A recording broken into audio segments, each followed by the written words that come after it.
This is Boris. How much, can you hear me? Yes, we can. What kind of drop are you expecting?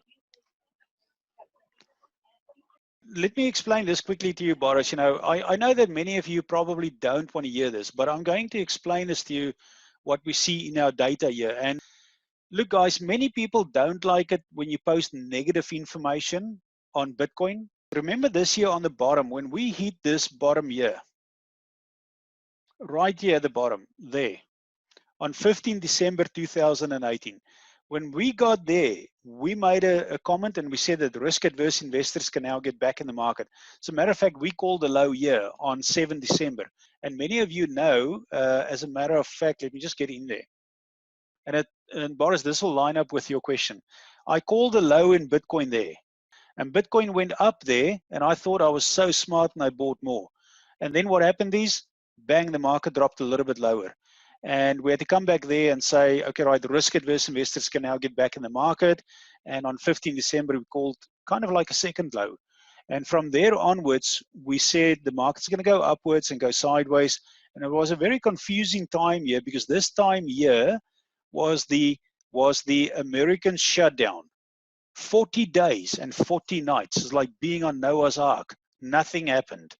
At that point there, I made the comment and I said, this is the low for Bitcoin, but I'm not willing to call the low. Okay, the reason is this. Okay, from that point there, we said in July that we will hit 14,000. You can go back to the reports and have a look. We said in July it will be 14,000 Bitcoin. We hit 14,000. Then we made the second comment and said on 20,000, when we break the all-time high, is going to be a critical point. Now, I'm probably going to scare a lot of people here, but let me show you where we are, where we have to be very careful. If you think that 1,867 Bitcoin cannot happen, Bitcoin under 2,000, then think again. There's a very big probability. Now, if this happens, it's going to turn out very good. Just understand me correctly. At that point here, there's a bit of squabble going on. Now, the market at that point is only going to do two things. It's going to break either upwards or it's going to break downwards. Now, if it breaks upwards, it's going to go, and I don't want you guys to share this information, okay? It's going to go to 22,000, the 22, which is the twin, the Bitcoin twin, and I'll explain that later. If we get to $22,000, the market is going to do this and then break out. And I tell you guys now, we're going to go to $80,000 Bitcoin very quick. Okay, but now here is my warning. If we head into this point here of 14,000 and the market does not break upwards here, then be prepared for, believe it or not, guys, 2,000 Bitcoin. Or this is what you can look forward to, rather. Let me just put it in. I'll just make it round figures. It's actually 1.8 something. Now, if that happens, it will happen so quick. And the only reason why it will happen, if there is a big financial collapse, then Bitcoin is going to drop. Gold is going to drop. Silver is going to drop. Gold drops as well. If this happens, guys, gold doesn't skyrocket. There's a big financial collapse. Why does gold drop? The monetary system shrinks. Imagine there's about $100 trillion. The market drops, the money gets less and less and less and less. People take their money out and simply put it in the bank. They don't move it in silver or gold. Gold drops, silver drops, and everything drops. But this happens so quick. I can't remember the exact timeline, but it happens quick. But guess what happens after that? But then what happens is that this market shoots up so quick that it goes to $3.7 million, and it breaks every single idea that people had about Bitcoin. Goes over $1 million, touches 3.7 million, and people will make insane money. So that is the other scenario. So don't let this now scare you and you now get out of cryptos. There's no need to. And Marius, this is Radu. Is this a pattern that you've seen in the past? No, not at all. Oh. So at 18, 19, it'd be a good idea to get into stable coins, it sounds like. This is Tim. Yeah, you can get into stable coins, but the problem is, you know, is there's an issue with stable coins as well. If you move over into stable coins, some stable coins can literally disappear. They become worthless. But I just want to warn you now: don't get too excited. Don't get too excited, okay? So what happens to Litecoin and Ethereum then? Sorry, Wendy, I didn't hear. So, but we are, No, at but we are that going point, to sell I couldn't at hear you. 19K anyway. Is that correct? There's so much interruptions, Wendy, I can't hear you. Just unmute yourself and just ask the question. Marius, it's TG. I think if it was to sort of collapse down, it would have something to do with, like you say, the whole financial system. But I don't think the financial system breaking its back would happen in September. I think it would be more in November. More to do with Brexit as an excuse with the negative yields and all the bond markets. So, and I think that's going to hit more in November. So hopefully that won't happen. Yeah, but remember this, and I discussed this on one of the previous webinars that we did just before this one, the one to Africa, that you can see now. I'm on the Dow Jones.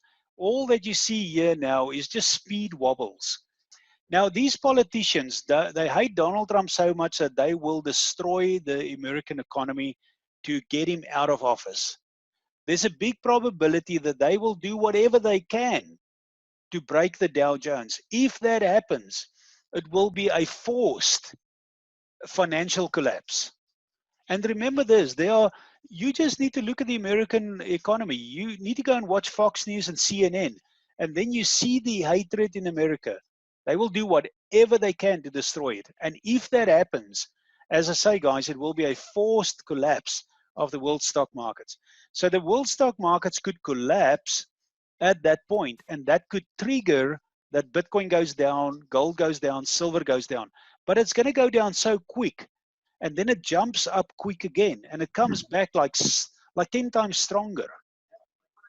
Vince, did you want to? Yeah, Boris and Vince also wanted to ask a question. Really quick. Isn't there such thing as safety asset? What happens to that? If gold, silver, Bitcoin, I mean, real estate, it's got to be something. Everything cannot go down at the same time. Never happened. You'll be surprised if we run the algorithm data, we see everything drop. Everything drops. Now, even gold. Now, remember this gold. Let's just quickly have a look here at the 20. Okay, have a look here, Boris. Can you see here where gold dropped in the financial collapse as well in 2018? I'm here now. Yes, that was initial reaction to that, exactly. Yeah, now that's what I talk. Yeah, if you want happened after that. Yeah, and after that it spiked. Now we see something similar like that. Remember, this gold dropped, silver dropped, everything in the world in 2018 dropped. In 2008. 2008, but I believe bond market was doing fine.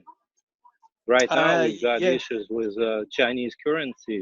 We've got other things going on. Yield is inverted. It was 1.6 just yesterday, 10-year treasury. Yeah, I know. But the current issue is the actual bonds. I mean, obviously, with these yield inversions and everything else, the current issue is the bonds, and it's ironic that literally in this market pullback, that we've seen literally everyone running to the safety of obviously bonds, gold, and some might say Bitcoin now.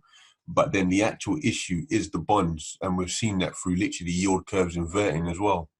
Yeah. Look, the markets, they all up in arms. They all upside down. You can't even look at those figures and understand them anymore. Well, you're quite right, Marius. It's every country in the world as well. So it's all coming to a head. And you are right. It doesn't add up, really, does it? So.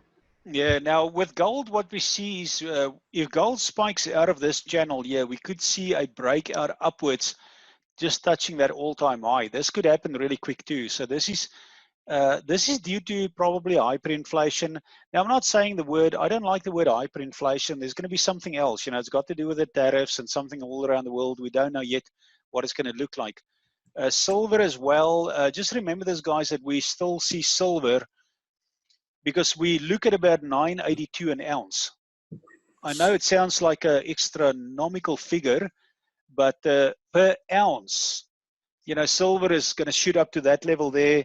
And the best time to buy is now. So start slowly accumulating. Every week or every month, just buy 1 or 2 kilos of silver.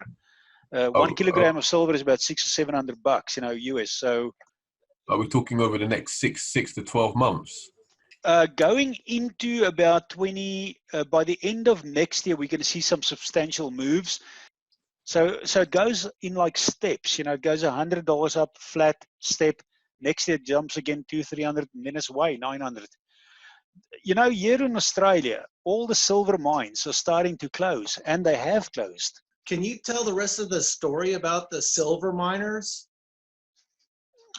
Oh, yeah, we were talking about silver miners here in Australia, that they are closing down. There's a whole bunch of mines that have closed down in Queensland, where I live, as well as in Perth, Western Australia.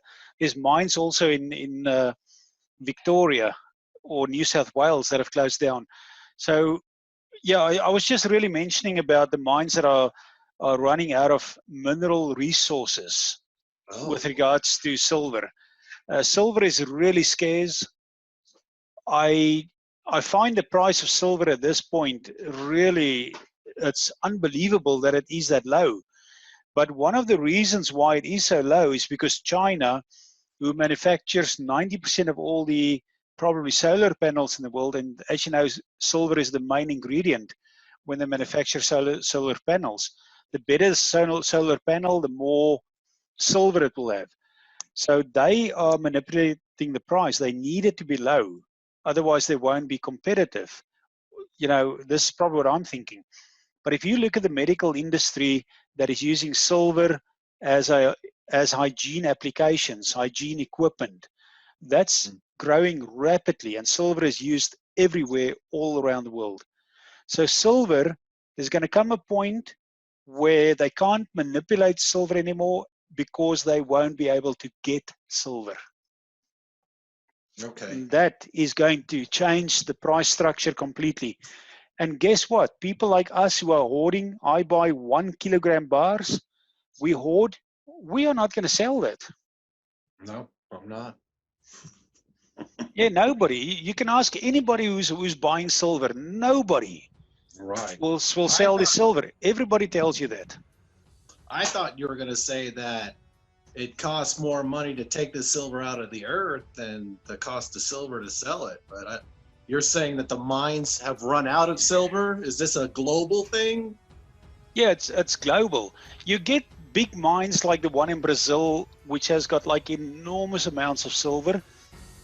But the other problem is also, remember your easy silver is gone, where you use the back actor and some equipment, you scrape the surface 2, 5, 10 meters, 100 meters. That silver is gone now. Look at Brazil, how deep they need to go. They have to move a mountain just to get to the silver. So it's costing a lot more. And as we get into inflation, where wages go up, where machinery is a lot more, fuel is now going to be more, it's going to cost a lot more to mine the silver. Now, we all know that you just look at any financial report of any gold mine. They will tell you that we've mined so much gold, our byproduct is silver, and they give you a cost to mine that silver. And they would tell you that the cost to mine that silver is $112, guys. Go and read any financial report. But they still sell the silver at $17. Okay, yeah, that's why I asked the question, because I knew that the cost it wasn't worth it. That's good.